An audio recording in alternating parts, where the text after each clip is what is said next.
तो board exams बिल्कुल पास आ गए हैं और एक चैप्टर जो सबको टेंशन देता है वो है मेटल्स एंड नॉन मेटल्स। चलो आज इसकी टेंशन को ऐਵੇਂ ही खत्म करते हैं, एकदम सुपर क्विक फाइनल रिवीजन के साथ। रेडी हो? Let's go. हाँ, मैं जानता हूँ चैप्टर थोड़ा बड़ा लगता है और स्ट्रेस होना तो बिल्कुल नॉर्मल है, बट टेंशन बिल्कुल नहीं लेनी है। बस अगले कुछ मिनट्स में हम इसके सारे के सारे इंपॉर्टेंट एग्जाम वाले पॉइंट्स ऐसे कवर करेंगे ना कि सीधा दिमाग में छप जाएंगे। तो चलो सबसे पहले ना इस चैप्टर की जो मास्टर की है उसको पकड़ते हैं। आखिर इस पूरे चैप्टर का कोर आइडिया है क्या? वो ऐसी कौन सी एक चीज है जिसको समझ लिया तो सब कुछ एकदम आसान हो जाएगा? देखो, पूरा का पूरा चैप्टर बस इस एक सिंपल सी बात पर बेस्ड है। मेटल्स जो होते हैं वो होते हैं गिवर्स, ये हमेशा अपने इलेक्ट्रॉन्स दे देते हैं। और नॉन मेटल्स वो होते हैं टेकर्स, ये हमेशा इलेक्ट्रॉन्स लेने के लिए रेडी रहते हैं। बस ये गिवर टेकर का कॉन्सेप्ट याद रखना, आगे सब अपने आप क्लियर हो जाएगा। ठीक है, अब गिवर टेकर तो समझ आ गया, तो चलो अब इनकी पहचान करते हैं। इनकी फिजिकल प्रॉपर्टीज से शुरू करते हैं, मतलब ये दिखते कैसे हैं और इनका बिहेवियर कैसा होता है। अब देखो, इस टेबल में सबसे इंपॉर्टेंट चीज है ये एक्सेप्शंस वाला कॉलम। एग्जामिनर के favourite questions, I am telling you, यहीं से आते हैं।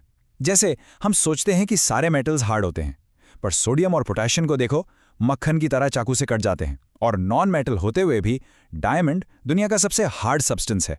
एक और अजीब बात, ग्राफाइट जो कि एक नॉन मेटल है, इलेक्ट्रिसिटी कंडक्ट करता है। ये पॉइंट स्कोर बढ़ाने के लिए एब्सोल्युटली क्रिटिकल हैं।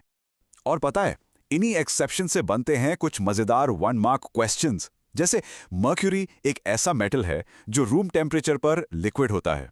गैलियम को तो बस हाथ में रखो और वो पिघल जाएगा। ग्रेफाइट की बात हमने अभी की, और सोडियम पोटेशियम को तो आप जानते ही हैं। ये छोटे छोटे फैक्ट्स याद रखना 1 नंबर पक्का कर सकते हैं आपका। फिजिकल प्रॉपर्टीज तो ठीक थी, अब आते हैं चैप्टर के सबसे इंपॉर्टेंट पार्ट पर, केमिकल रिएक्शंस। यहां से असली केमिस्ट्री शुरू होती है, असली खेल यही है। जब भी कोई मेटल ऑक्सीजन से रिएक्ट करता है तो बनता है मेटल ऑक्साइड, और इनका नेचर आमतौर पर बेसिक होता है, मतलब ये रेड लिटमस को ब्लू कर देते हैं। लेकिन एग्जाम में एक स्पेशल वर्ड है जो बार बार पूछा जाता है, एम्फिटेरिक। कुछ ऑक्साइड्स जैसे एल्यूमिनियम ऑक्साइड और जिंक ऑक्साइड अजीब हैं, ये एसिड और बेस दोनों से पंगा ले लेते हैं। ये एम्फिटेरिक वर्ड दिमाग में डाल लो। अब देखो इस चैप्टर की मास्टर की, द रिएक्टिविटी सीरीज। ये लिस्ट इतनी कमाल की है ना, इससे पता चलता है कौन सा मेटल कितना पावरफुल है। जो सबसे ऊपर है जैसे पोटेशियम, वो सबसे ज्यादा रिएक्टिव, और जो सबसे नीचे है जैसे गोल्ड, वो सबसे कम रिएक्टिव। इस लिस्ट को आगे के सभी रिएक्शंस का शॉर्टकट समझ लो, इसको रट लो। देखो, रिएक्टिविटी सीरीज यहाँ कितने काम आती है। जो टॉप के मेटल्स हैं जैसे पोटेशियम और सोडियम, वो ठंडे पानी में भी आग लगा देते हैं, लिटरली। कैल्शियम थोड़ा आराम से रिएक्ट करता है, मैग्नीशियम को गर्म पानी पसंद है, और एल्यूमिनियम, आयरन, जिंक, ये तो सिर्फ स्टीम से मानते हैं। और जो नीचे वाले हैं, लीड, कॉपर, सिल्वर, गोल्ड, वो पानी से रिएक्ट ही नहीं करते। लॉजिक बिल्कुल क्लियर है, राइट? एक और 1 मार्क क्वेश्चन पक्का समझो, एक्वा रेजिया, इसे रॉयल वाटर भी कहते हैं। इसका रेशियो याद रखना बहुत जरूरी है, 3 हिस्से कॉन्सेंट्रेटेड HCl और 1 हिस्सा कॉन्सेंट्रेटेड HNO3। ये इतना पावरफुल है कि गोल्ड जैसे नोबल मेटल को भी अपने अंदर घोला देता है। रेशियो याद रखने की ट्रिक, HCl में 3 लेटर्स हैं, H, C और L, तो इसके 3 पार्ट्स, भूलना मत। चलो अपने कोर आइडिया पर वापस आते हैं। यहां देखो, हमारा गिवर सोडियम अपना एक इलेक्ट्रॉन टेकर क्लोरीन को दे रहा है। ये जो इलेक्ट्रॉन का लेन देन हो रहा है ना, इससे एक बहुत ही स्पेशल बॉन्ड बनता है। तो ये बॉन्ड बनता कैसे है? सिंपल, बस 3 स्टेप्स में। स्टेप 1, मेटल यानी गिवर इलेक्ट्रॉन लूज करके पॉजिटिव आयन यानी कैटायन बन जाता है। स्टेप 2, नॉन मेटल यानी टेकर, वही इलेक्ट्रॉन लेकर नेगेटिव आयन यानी एनायन बन जाता है। और step 3, opposite charges attract, positive और नेगेटिव एक दूसरे को खींच लेते हैं। ये जो मजबूत अट्रैक्शन है ना, इसी को हम आयोनिक बॉन्ड कहते हैं। ठीक है, अपन ने मेटल्स के बारे में इतनी बात कर ली, पर ये आते कहाँ से हैं? जमीन से। और इसी प्रोसेस को, यानी जमीन से मेटल निकालने के सफर को, हम कहते हैं मेटलर्जी। तो सबसे पहले ये 3 जरूरी वर्ड्स। मिनरल्स वो नेचुरल चीजें हैं जो जमीन के नीचे मिलती हैं। ओर्स वो खास मिनरल्स हैं जिनसे मेटल निकालना फायदेमंद होता है। और गैंग है कचरा, मिट्टी, रेत, जो ओर के साथ चिपका रहता है।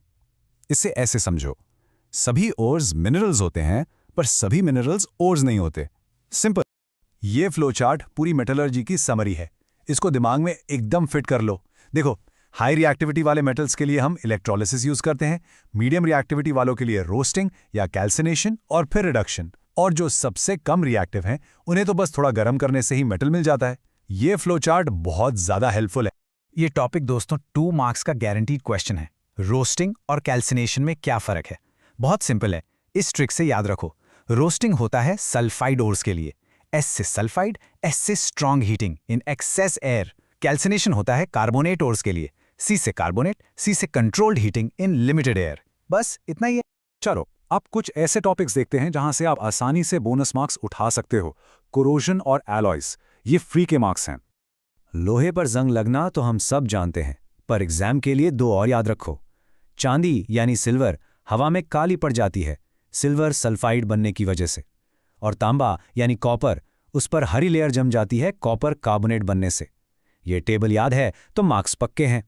अलॉयज क्या होते हैं? मेटल्स का मिक्सचर जिनको इसलिए बनाया जाता है ताकि उनकी प्रॉपर्टीज बेहतर हो जाएं, जैसे ज्यादा स्ट्रेंथ या जंग न लगना।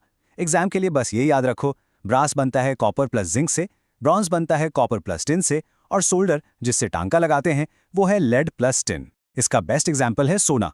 24 कैरेट गोल्ड बहुत सॉफ्ट होता है, इसलिए ज्वेलरी बनाने के लिए उसमें सिल्वर या कॉपर मिलाकर 22 कैरेट गोल्ड बनाते हैं ताकि वो थोड़ा हार्ड हो जाए। ठीक है, रिवीजन हो गया। अब आखिरी और सबसे इंपॉर्टेंट चीज, एग्जाम में ये गलतियां बिल्कुल मत करना। ओके, अब ध्यान से सुनो ताकि आसान मार्क्स ना कटें। पहली गलती, आयोनिक कंपाउंड्स सॉलिड स्टेट में इलेक्ट्रिसिटी कंडक्ट नहीं करते क्योंकि उनके आयंस मूव नहीं कर सकते। ये सिर्फ पिघली हुई स्टेट में या पानी में घुलने पर ही कंडक्ट करते हैं। दूसरी गलती, फिजिकल प्रॉपर्टीज के एक्सेप्शंस मत भूलना, जैसे ग्रेफाइट, आयोडीन, मर्क्यूरी। और तीसरी, रोस्टिंग और कैल्सिनेशन को मिक्स मत कर देना प्लीज। और अब इस पूरे एक्सप्लेनर की 1 लाइन समरी।